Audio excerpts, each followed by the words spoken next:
What's going on, Knicks fans? Welcome to another edition of Knicks Latest, your go-to podcast for everything New York Knicks related.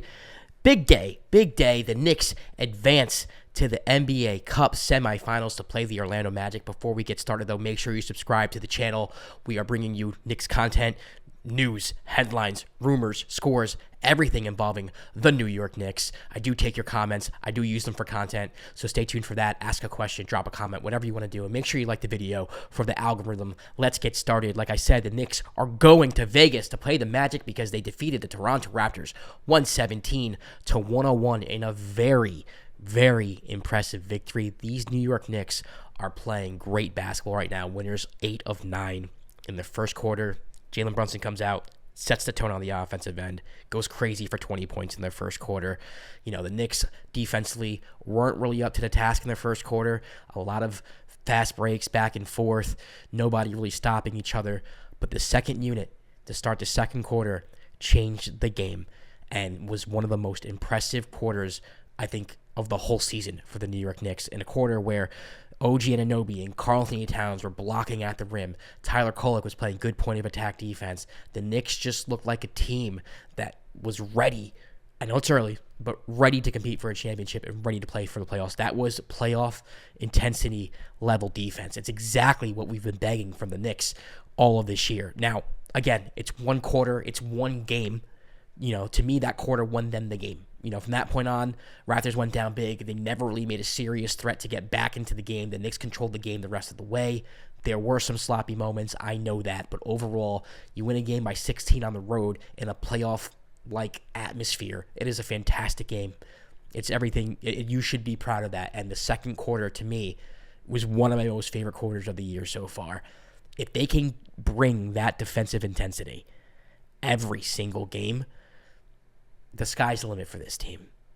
Josh Hart, 21 points, hit his first 7 shots of the game, doing Josh Hart things, inserted into the starting lineup. You know, you got to give credit to Mike Brown here. He has been very vocal about pondering how to use Josh Hart.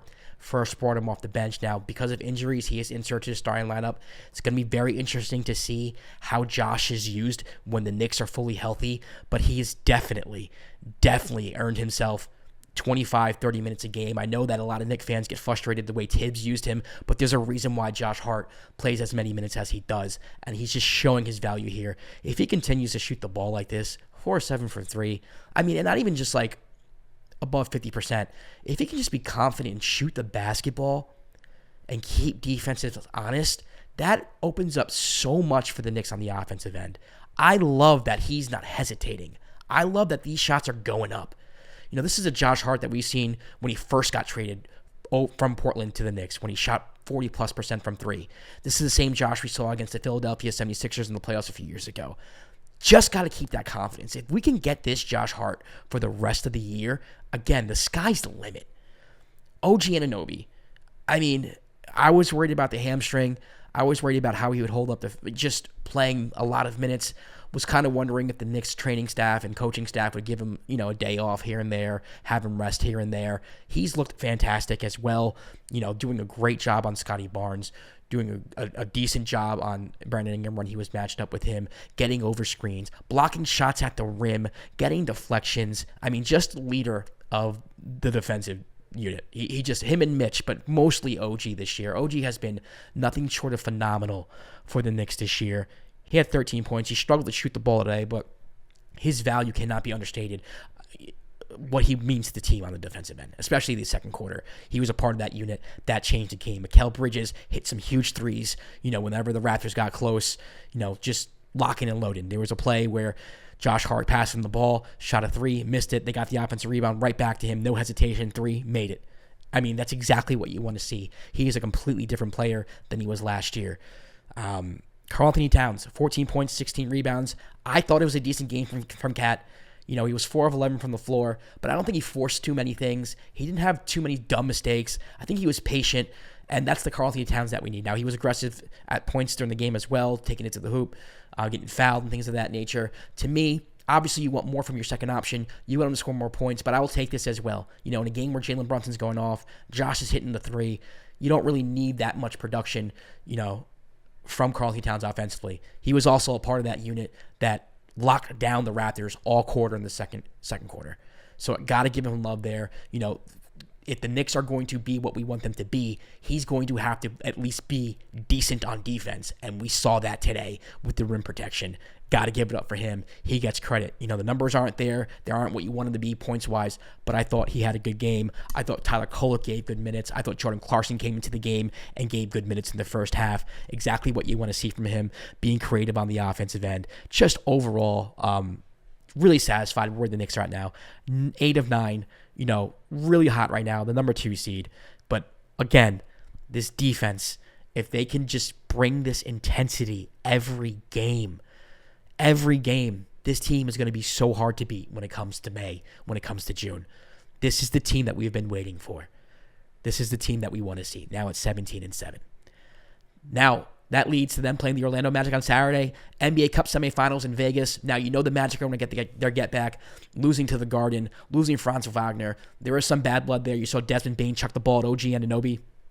Now, they were laughing afterwards, but, the two fan bases are going back and forth on Twitter. This is starting to get a little personal. This is starting to be a little bit of a rivalry, and it's fun. I'm having a good time with this. So I'm really excited that the Magic are our opponent. It's going to be a very playoff-like atmosphere in Vegas. I've been to, actually, an NBA Cup game in Vegas. It's a very interesting feel. I don't know if anybody's ever been to an NCAA tournament game, like in the first couple rounds where the stands are kind of not fully full. It's like 75%, and people don't really know what they're doing. You have fans of the teams, but you also have like spectators who aren't rooting for anybody. It's a very weird atmosphere in Vegas, so I'm very interested to see how it's going to be, but I know on the court it's going to feel like a playoff game. I cannot wait for this. This is going to be such an entertaining game. Hopefully the Knicks bring it home. I'm expecting them to bring it home. The Magic, they did beat the Miami Heat for the second straight time. Looked good doing it. Desmond Bane went off. It's going to be a very competitive game. Hopefully Deuce is back, but really don't want to rush him back if his ankle's not there yet. They are going to need him, I think, for a team like the Orlando Magic. But just overall, feeling really good about this team. Let me know how you're feeling in the comment section below. We are 17-7. Is there anything that's bothering you right now about this New York Knicks team? Is there anybody you want to see get more minutes? I'm frankly surprised Ariel Hukporti didn't get more minutes. He got 1 minute, which was garbage time. The way he's played defensively lately, I thought that Mike Woodson would work him into the rotation. Are you surprised about that? Let me know in the comment section below. Like the video. Subscribe. We're trying to build a contingent of New York Knicks fans who are just thrilled about where we are right now in this season. So I'll talk to you tomorrow for another update, for another episode of Knicks Latest.